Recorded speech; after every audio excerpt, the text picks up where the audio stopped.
کەوت بۆ ماوەیەکیش ڕێگای سلێمانی خان داخرا لە ماوەی ساڵ و نیوەکیشدا 30 تانکەر لە سەر ئەو ڕێگایە وەرگەڕاون.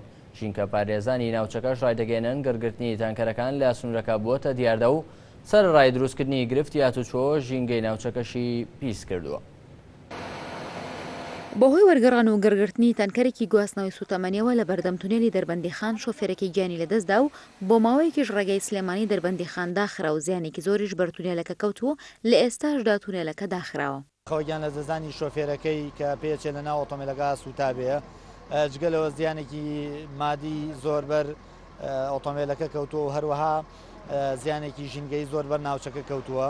دەرەنجامی ئەم ڕووداوەی جگە لە داخستنی تونێلی دەربەنی خان و گواستنەوەی هێڵی نێوان دەربەنی خان بۆ سلێمانی بە سەرشاخی بەرانان، هەروەها زیانێکی زۆریش بەس بەر کارەبایی ناو تونێل و جگەلەوەیش هێڵی سیوسەی شارە زوور کەوتووە و بۆ ئەم ئاگرەوە زیانێکی زۆر بە تونێلی دەربەنی خان گەشتووە و هەروەها زیانیش بە سروشتی ناوچەکە گەشتووە.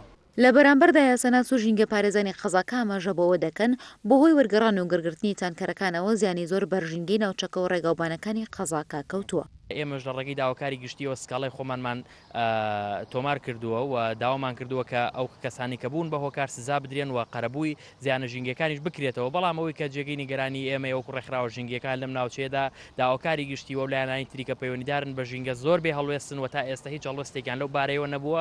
کراوە لە ڕێکخراوە ژینگەکان سکاڵایان کردووە لە ئەو کەسە لەو تەنکەرانی کە کاتی وەرگەڕان ئەبنە هۆی پیسبوونی ژینگە.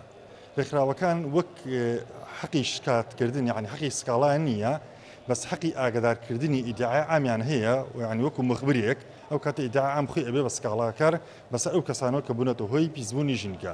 بەپێی ئامارێک لە ساڵی 2012دا 5 تانکەر و لە ساڵی 2013دا 23 تانکەر و لە ماوەی 6 مانگی ڕابردووی ئەم ساڵیشدا 7 تانکەری سوتەمەنی لە سنوورەکە وەرگەڕاون و بەشێکی زۆریان سوتەون و زیانیان بە سروشتی ناوچەکە و ڕێگاوبانەکان گەیاندووە. لە کارکەوتنی ئامێرەکانی سنتەری چارەسەری سروشتی قەزای دابەنی خان و داخستنی تاقیەکەی دروستکردنی ددان گرفتی بۆ